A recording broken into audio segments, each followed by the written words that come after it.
folks, welcome into sportsbookreview.com. It is a football Friday right here on the network. I'm Donnie Seymour. He's Kyle Purviance. We are the sportsbookreview.com NFL team, and it's time, Kyle, for our weekly powwow here. Get caught up on some intricacies of what's going on in the NFL. Talk some betting equations. Take a look at the list we have. Best record, worst record, a little bit of Cam versus Mac. NFL Player of the Year. Will the Chargers make the playoffs? A lot of good stuff to get to because before you know it, it is July the 9th. We're going to be talking training camps. We're going to be talking preseason football. And the next thing you know, Kyle, Dallas Cowboys, Tampa Bay Buccaneers. Let's get it.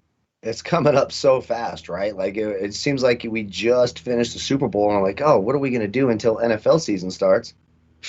We're almost there. I mean, we're, about a month away from our first preseason game, 6 weeks. That Bucs Cowboys game, that's going to be a lot of fun. I'm annoyed because I hate the Cowboys being on primetime. They didn't, what the hell did the Cowboys do last year to deserve being on primetime against the Super Bowl champs? Absolutely nothing. They're bringing the dumbest coach in the league.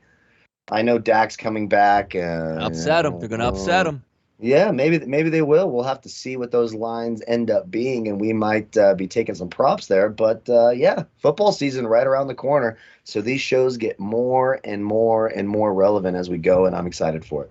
Oh, yeah, I can't wait. I mean, Sunday, noon, kickoff, 12 o'clock, just kicking it, getting after it, finalizing those plays and getting after. I really can't wait for it. And it's getting close freezing here. My ass off, right? Exactly. Yep. Get the heater on. Kyle, you're looking orange. Turn the heater off right now. Yep, we're going to get all that as we head into football season here. But let's get to some topics here, Kyle, and have some fun here on a Friday. The best record in the NFL. So immediately what our thoughts would be, well, who was the Super Bowl champ? Who was the best team in football last year? Was the Tampa Bay Buccaneers, but not so fast here with the odds that are listed for the best record in the NFL. The Chiefs plus 450, Bucs plus 600, the Bills at plus 1,000, the 49ers at 1,100. So number 4 overall, the Baltimore Ravens at 1,200, and the Rams at 16-1.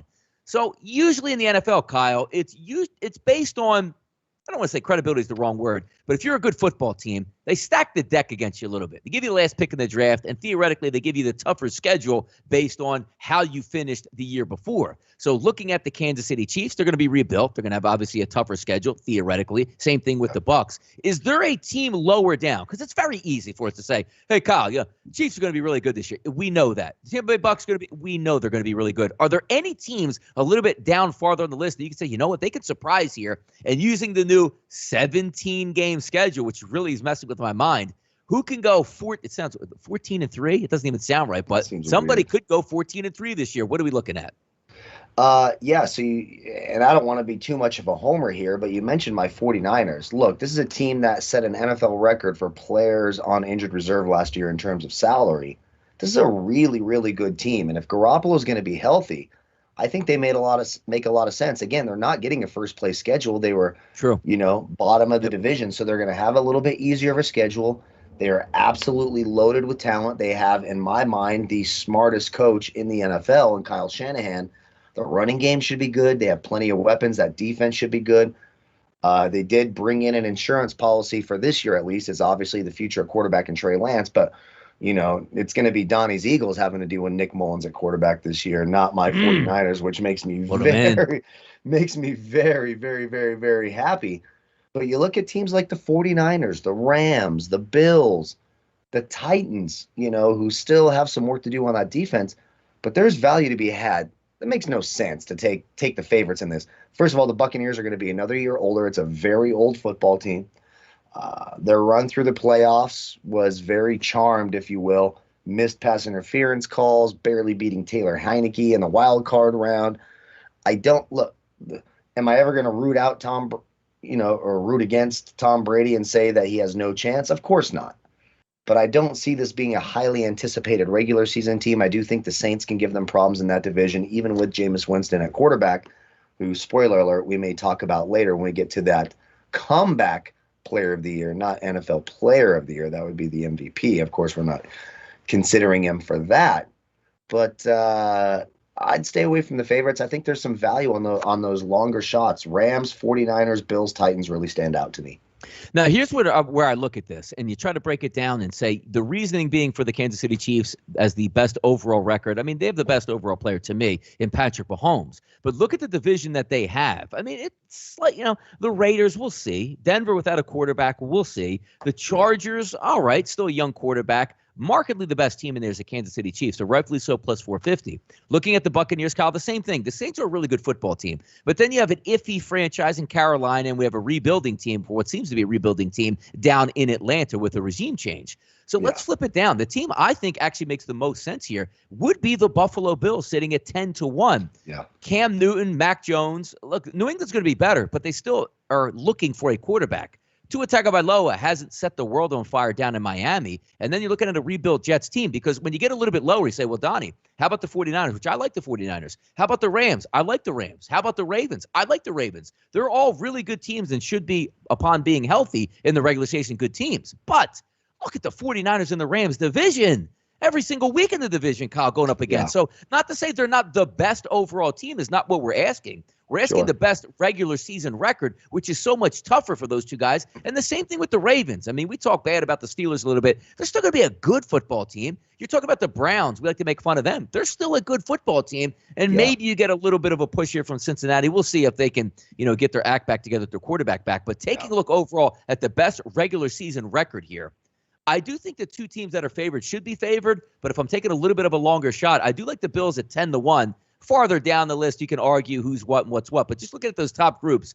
All good football teams, but some caveats here of who might be the best. Now, let's slide it down here. Well, can I say one more thing just before we move on to that? Yeah. If you're looking for I think Cleveland is a really interesting look. Now, I bag on Cleveland and call them frauds all the time, but that defense is going to be good. They've seemed to revamp that secondary. Probably the best running game in football. Love that offensive line. Cleveland could be interesting. And if you're going off this Aaron Rodgers narrative, which for the first time in 6 weeks, we're not talking about Aaron Rodgers, but there's a lot of smoke about him going to the Denver Broncos. So if you want to take a chance and say, hey, if Aaron Rodgers goes to the Broncos, that team is absolutely loaded. So maybe if you just want to do a little sprinkle, like, okay, hey, I'm going to have 3 less coffees this week, or I'm not going to go to the strip club and get a lap dance this week, or however you want to word it, the Denver Broncos, if they get Aaron Rodgers, would be really, really live. And as I look at it right now, they would be at the forefront of getting him in a potential trade. That would probably be pretty difficult. And I know you talked about that on some other platforms, but if they were able to get Aaron Rodgers, that would be a long shot that you would certainly feel good about if it does happen.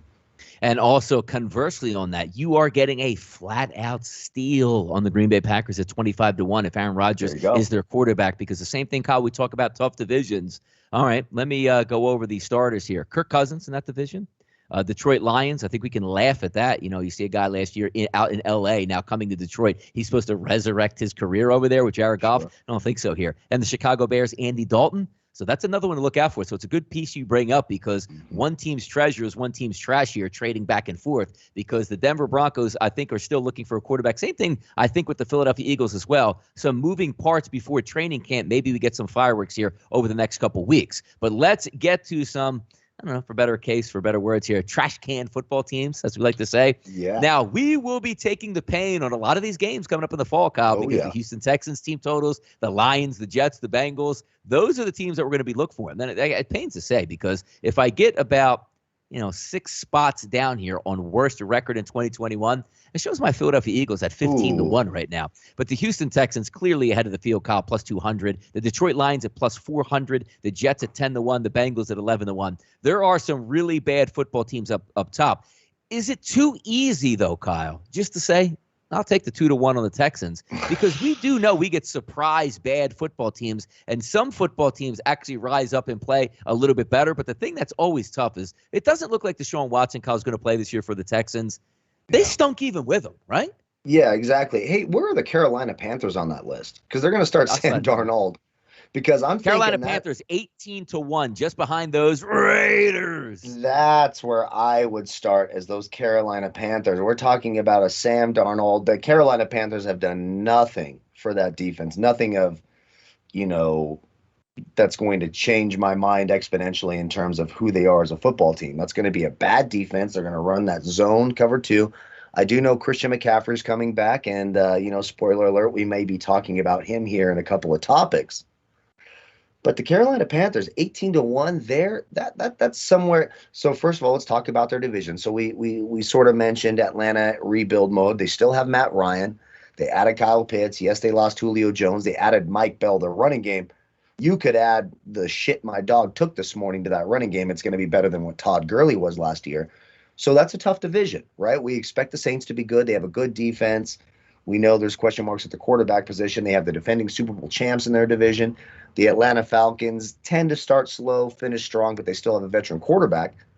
Carolina, I just saw in the chat box, and I don't know who the hell you are, vplayer123, but if you think that Carolina Panthers defense is loaded, I've got these magic beans to sell you. You're an absolute moron. I'm sorry, and I hope you hit the thumbs up button, and I don't mean to alienate you, but you don't know what the hell you're talking about. If you're telling me the Carolina Panthers defense is loaded, that's a can of a defense. You can laugh at me all you want, but you need to do way more research and be way more relevant to say something like that, because that is just stupid. The Carolina Panthers could very well be there. My money would be on the Texans. I think the Texans have a terrible defense.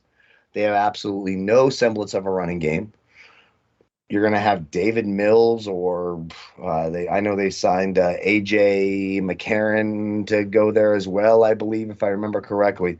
The Texans are going to be really, really, really bad. So are the Lions, plus 400. I don't mind doubling up the odds on the Lions. We're talking about Jared Goff. How much better than David Mills is he going to be? But plus 1,800 on the Carolina Panthers actually kind of makes a lot of sense to me. You know what's interesting? All is sliding it down the list, 50-1, the Atlanta Falcons. Like, they're really far down the list for what I think we're going to get out of the Falcons this year. So, and you talk about because they're ahead of the Washington football team at 37-1, the Bears 32-1, the Giants at 24-1. But I was sort of, when you started talking about the Falcons, I'm sliding up and down. Like, the Falcons should be a top 10 whack team in the NFL, but they're outside of it, which is kind of surprising here for what I think we're going to get out of that football team. Excuse me, but just looking at it overall, there are some interesting numbers out here, but the tallies are up between the Texans and the Lions. I don't think the Lions are going to be as bad as the Texans, but when you look at the Texans overall, there's 2 teams in that bottom 5, Kyle, in the NFL from the same division in the AFC South. That's the Texans and the Jaguars in that instance. And it's kind of funny that the Texans are far and away going to be what we think is going to be the worst team, because they don't really have a quarterback situation that has been settled in and out here. But some really bad football teams, if you want to win some money here, Kyle, how about the Kansas City Chiefs as the worst team in the NFL record-wise, 250-1, cashing a massive ticket on that. You just need an injury, right? We need an injury to Mahomes, and, I'm not trying to say this to be grim, but their head coach, who we all agree is a brilliant mind, he's not the healthiest guy in the world. So maybe you have some health problems with Andy Reid, an injury to Patrick Mahomes. I'm not saying this certainly not rooting for that stuff to happen, but I am saying it's not like it's not like Andy Reid's out there running the decathlon, for Christ's sake. Dude's pretty unhealthy, dealing with family issues as well. We know that his son is so there's some possible distractions and some possible letdowns. Let's not forget, this is a team that has went to the Super Bowl 2 years in a row. Some fatigue, some injuries. Tyreek Hill, not the healthiest guy. We saw Clyde Edwards-Helaire last year get hurt. So if you want, that's one of those things you just throw $1 down, you can win $2,500, right? Is that right? Or would you win $250? Yeah. Oh, you'd win okay. So who wouldn't want to turn $1 into 250? So I did the math. Yeah. He's better at it than I am at this point, especially at 1:15 Pacific time on a Friday. But I'm just saying it. And I know it doesn't make sense now, but there are scenarios where I could talk myself into that. You want to have some fun with a future bet. Again, don't throw $100 or $500 or $1,000 on that. That's crazy. But if you want to have a little bit of fun, you never know what could happen. And we've seen Patrick Mahomes injured, Andy Reid not healthy, lots of distractions. Tyreek Hill, not the healthiest guy. Travis Kelce approaching his mid-30s. Maybe, just maybe, that's a possibility.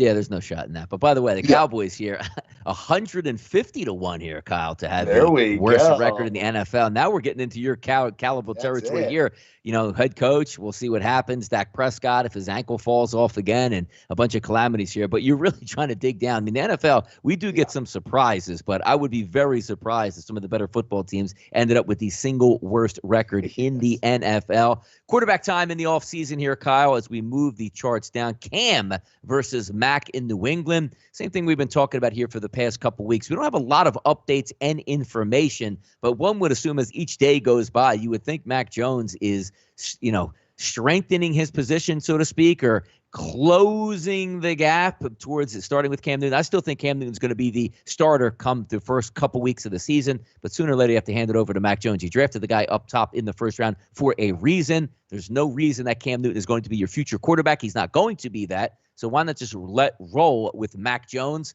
But I do think, as the little tagline says here, Cam Newton eyeing week 1 start versus the Dolphins, I think he gets there.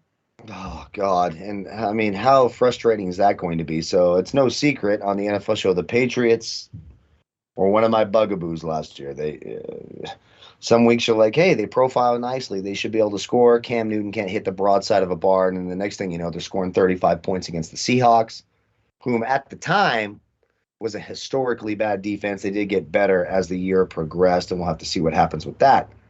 But the Patriots cannot take themselves seriously, and their fans can't take themselves seriously if Cam Newton's their quarterback. The guy is terrible. We saw it.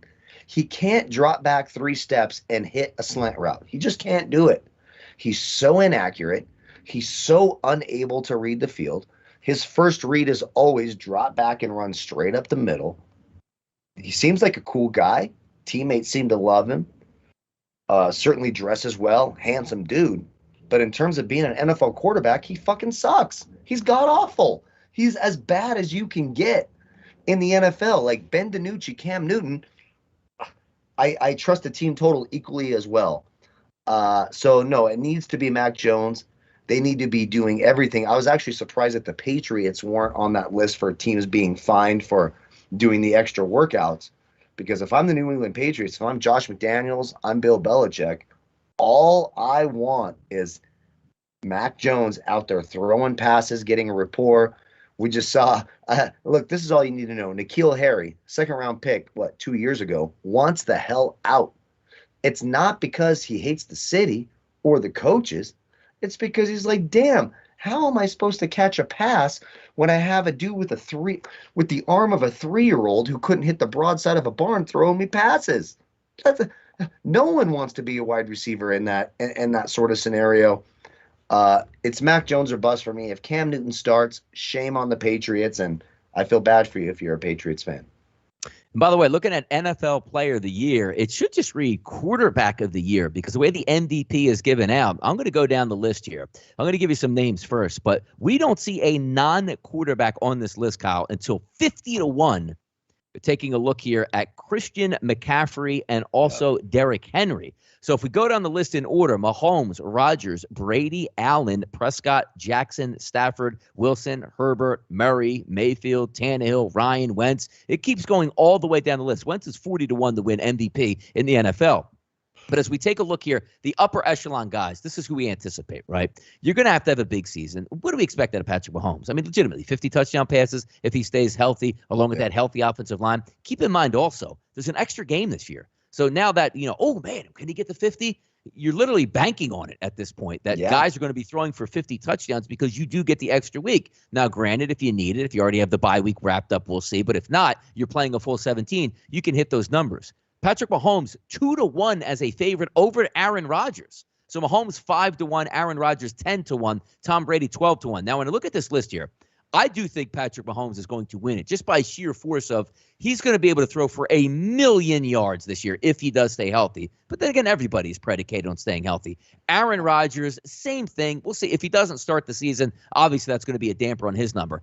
Tom Brady's not winning MVP. Like, Tom Brady doesn't need to throw 50 touchdowns on that team. Hand it off, Yeah, exactly. Just keep your legs under you. You're getting older. There's no reason to throw for 450 yards a week by throwing your arm out 45 to 50 times. Josh Allen is interesting. Dak Prescott's going to put up a lot of numbers. Lamar Jackson, always a very good regular season NFL quarterback. And then there's Matthew Stafford, sneaky at 17 to 1 down the list. We expect a big season out of him. We'll see what happens. But your thoughts here on basically the NFL player of the year, but what we know as the quarterback of the year. Exactly. And if you're going to take anything outside of a quarterback, I think you hit the nail on the head with Derrick Henry. That's the direction you would go. We're probably only going to get this type of production for another year or two out of Derrick Henry. History has shown us you don't carry the ball 350 times a year as a power running back and carry your team to the postseason and be physically that just doesn't work. I'm kind of interested in Stafford. It was a flashy move early on. I think you're wasting your money on Aaron Rodgers because we don't even know. For my money, I don't think Aaron Rodgers is going to be playing week 1. And you're not winning the MVP award outside of Emmitt Smith in 1995 when he sat out those first 2 games and they came back, won the Super Bowl under Barry Switzer's first year. Of course, that wouldn't have happened, but Deion Sanders was a traitor, went from the 49ers to the Cowboys. Of course, they let Ricky Watters go to your Eagles. Charles Haley, Ken Norton, they all went to the Cowboys, screwed over my 49ers. We had to sit around and watch Derek Lavelle and Adam Walker tote the rock. But I do think there's some value there. Josh Allen really stands out. Like, he seems to be progressing more and more and more and more. They keep adding weapons. They keep adding defensive talent. They were just, a nose hair from being there last year. They just couldn't outduel those Chiefs. Do I agree with you? Yeah. Patrick Mahomes is the best player in football. I don't even think that's close. I really don't. Yeah, he should win this award, but you also bring up a good point in Josh Allen. Let's take a look from that aspect. The Bills have a really good football team, and I think they're the best team in their division. A long way towards winning NFL regular season MVP for a quarterback is your team finishing with that top record. So there's a big argument to be made. If Patrick Mahomes and the Chiefs just run wild and go 14-3, 15-2, he's going to end up winning it because that means he probably had a big season anyway. But if you're having one of those, Kyle, little bit of a scale balance here, and you say, boy, Mahomes was really good, but so was Allen. But hey, Allen took down the number 1 seed with the Bills. That could go a long way in trying to make the decision of what can happen. And what tips the scales for me is that Buffalo is so reliant on Josh Allen. Now, Kansas City is as well on Patrick Mahomes, but they have talent at other positions. Clyde Edwards-Helaire, looked really, really good when he was healthy as a rookie, and by all accounts, he should be fully healthy and ready to go for his second year. Buffalo doesn't have that the running game for Buffalo, especially in the red zone, is Josh Allen. So he's going to be carrying the ball. He has a really good chance of being one of those quarterbacks who's the team's leading rusher, a la Lamar Jackson. Not as explosive, not as flashy, of course. But Josh Allen's going to be their most effective goal line running back and their quarterback. So when you just start to put it all together, who's the guy that does the most for their team, I think the numbers play out for Josh Allen, because you could easily see him have 10 rushing touchdowns and 35 passing touchdowns, especially with that extra game. That's why I'd say there's more value in going the Josh Allen route than Patrick Mahomes.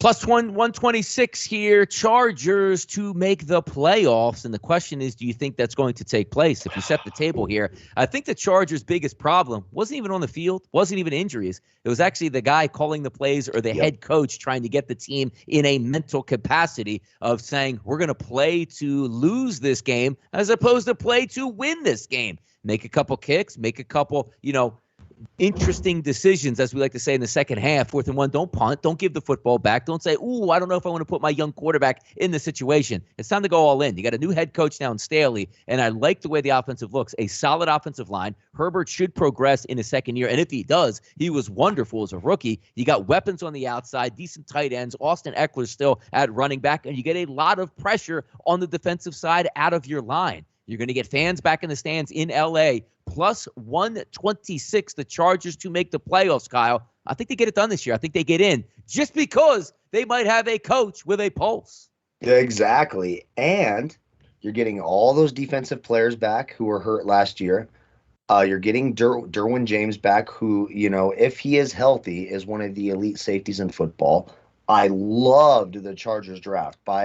From everything that I ranked down, the Chargers had one of the top 3 drafts in football. I love the kid from Northwestern they brought in to be their tackle. Asante Samuel Jr. is really going to help in that secondary. Yep. The Chargers should be there. And again, this is not a deep AFC. So the Steelers made the playoffs last year. I don't like the Steelers' offseason has been dreadful, in my opinion. They brought Ben Roethlisberger back, so you got a team falling back right there. You had the Dolphins on the cusp of it. By all accounts, Tua is not looking good in offseason. Again, it's a little bit too early, and I do think the talent is there. But there is room for improvement in the AFC. There's room to make the playoffs in the AFC. Justin Herbert was fantastic last year as a rookie quarterback for a losing team. And you hit the nail right on the head. Anthony Lynn was god-awful as a game manager, play caller, lineups. Anthony Lynn sucked. I mean, there's just no ifs, ands, or buts about it. Would I say that to Anthony Lynn's face? Hell no. That guy is a beast and would kick my ass. But he was a terrible head football coach. Brandon Staley coming over as a defensive coordinator for the number 1 rated defense in the NFL last year. Guys getting back healthy. Bosa, Ingram, Derwin James. Love the draft pick of Asante Samuel. I think the Chargers are primed to make a run there.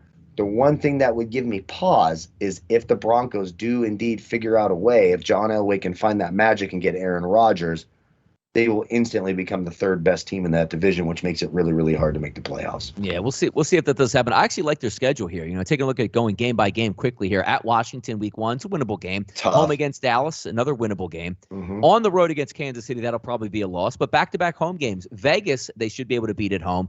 Cleveland, that'll be a toss-up game. But again, you're at home, so you might have a little bit of an advantage. On the road at Baltimore, tough. They hit their bye week. Then they get New England that's a tough schedule. Hold on. That's tough, right? Baltimore, Cleveland, the Chiefs. Yeah, so 3 of them are tough. So exactly. Here's the point I'm getting to here. After the bye week, you get New England at home. You should be able to beat them. Philadelphia, we don't know what's going to take place. Let's just say you have a decent shot at winning that game in Philly. You have Minnesota at home, Pittsburgh at home, Denver without, we're going to assume, Aaron Rodgers on the road, Cincinnati on the road, New York at home, Kansas City at home, you'll probably lose that. On the road against Houston, at home against Denver, and at Las Vegas. Second half eases up, man. Yeah, like if you can make it through with maybe a 3-3 after the first 6 games in the bye week, I like it, Kyle. I do. Yeah. No, as you break it down. Sorry, when I heard those first few games, I'm like, oh shit. No, give me the minus. Yeah, give me minus 154 on the make the playoffs.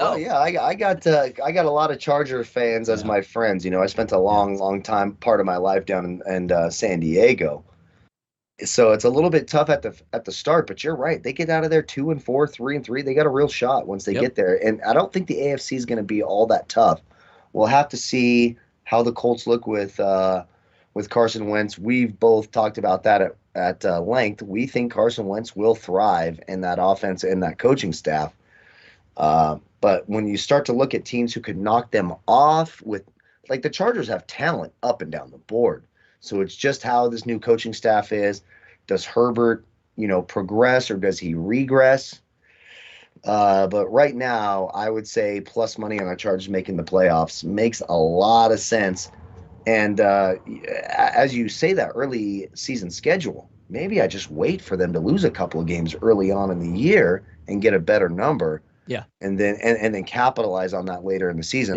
Team total, sure. Yeah, I think that makes sense. By the way, looking at the teams, because I had them lined up here, it's still tough because you look at how they can do it, but there's a lot of really good football teams in the AFC. I think there's going to be a few teams vying for that 7th seed in the playoffs. If we're looking to me, the teams that I believe are making the playoffs without a lot of argument, I think the Titans get in. I think the Colts get in. I think Kansas City gets in, Buffalo, Ravens, and the Browns. That's 6 teams right here, which leaves these 3 teams fighting for that spot. I'm not high on the Steelers. I'm not particularly high on the Patriots. And then the Chargers, they fall right in there. Legitimate chance. Maybe the Dolphins, but the way I look at it last year, and I said this on a couple of videos already, Kyle, if I can't stand Ryan Fitzpatrick, but if he was their quarterback, they would make the playoffs, as crazy as that sounds, but you're not going to go anywhere. The goal in the NFL is to win a championship, not like, hey, let's try to make the playoffs every year. So I understand why they're going with Tua. If Tua really excels, the Dolphins will be a good football team, but coming into this season with what I saw last year, I can't do it just yet. So it's a good point you bring up on the Dolphins, but I'm just not ready to get there yet with them. Yeah, and I agree with you. And I would put the Chargers ahead of the Patriots. I don't think the Patriots will be there. The defense should be pretty good. Yeah, they'll be good. But obviously, you take Justin Herbert versus anything they're going to offer at the quarterback position. I mean, the Patriots would give away 7 first-round picks for Justin Herbert at this point, wouldn't they? So, yeah, I like them over them. Cleveland's going to be tough. I like to bag on Cleveland, but I do think that defense is good. I like what they've done in that secondary, a couple of the additions there. That running game, we know they have the best 1-2 punch in football at running back. The offensive line is good. And as the Steelers regress, it's going to make things easier for Cleveland as well in those 2 divisional games. Yeah, I think you've talked me into it. Yeah, I think I would take the Chargers above those. And I think you're right. There's no one else, right? We're not putting Jacksonville or the Jets or the Broncos or the Raiders. Of course not with Derek Carr. We're not putting them there. So yeah, the AFC is wide open. Chargers should make the playoffs. Yeah, talent is there. No question about the talent is there for the Chargers to get it done here. Let's get it down to some final thoughts on the show today. Just wanted to leave it off with Patrick Mahomes. The video is coming out, the words coming out, because as we know, that banged up toe looks like he's no longer injured, ready to go. Had that knee injury, survived that. So a little bit of wear and tear on those legs for Mahomes. But the one thing the Chiefs were smart in doing, and once again, I will beat this into your heads out there if you're listening. There's no salary cap in the NFL. If your owner says I want to go out and protect Patrick Mahomes and pay him $500 million, I spend hundreds of million dollars on my offensive line. So let's get this straight. You could pay $100 million defensive tackles. You can pay hundreds of millions of dollars across your offensive line. You can play your quarterback more than anybody has ever done in the history of American sports with $500 million. You could pay Tyreek hundreds of millions of dollars. You could do whatever you want in the NFL as long as you want to. They're protecting Mahomes. He should be upright, and it's good news for fantasy football season. If you're a Chiefs backer, he's healthy and ready to go. That good weather in September and October, lightning bolts across that field, man. I think they're going to put up a lot of points this year, Kyle. Yeah, and I really like what they did. So here, I respect teams that find their weaknesses and,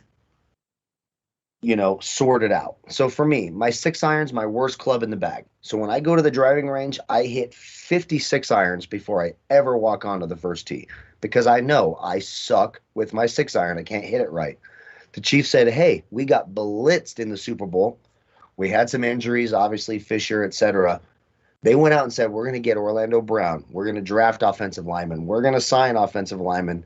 We will no longer have an issue with protecting the best player in professional football, the highest paid player in professional football, the outside of Tom Brady, the most popular and most famous player in professional football. They did everything right. They also fired Andy Reid's son. Thank God they did that. Like, that's what you get for being a creep and getting drunk right before the Super Bowl and hitting kids with your car. You deserve to be fired and you deserve to go to prison. The Chiefs should have a chip on their shoulder. Patrick Mahomes, in my opinion, is the most talented in terms of just physical ability. I used to think it was Aaron Rodgers, but now when you watch Patrick Mahomes play, there's no doubt about it that he's the most special player we've ever seen play the position. They did everything right. They addressed their weaknesses. Kudos to the Chiefs for doing that. Should be a big year for Patrick Mahomes. Nope, should be a big year here for us at sportsbookreview.com on the NFL shows. I always like to say 87,000 subscribers here to our channels. A couple of years ago when I started, we were around like 15, 16,000. So we are growing exponentially, and we will continue to do so throughout the summer and into football season. This was our Friday NFL show. I'm Donnie RightSide for Kyle Purviance. We'll be back next Friday once again to give you the best topics in the NFL right here on sportsbookreview.com. Good luck on those future wagers.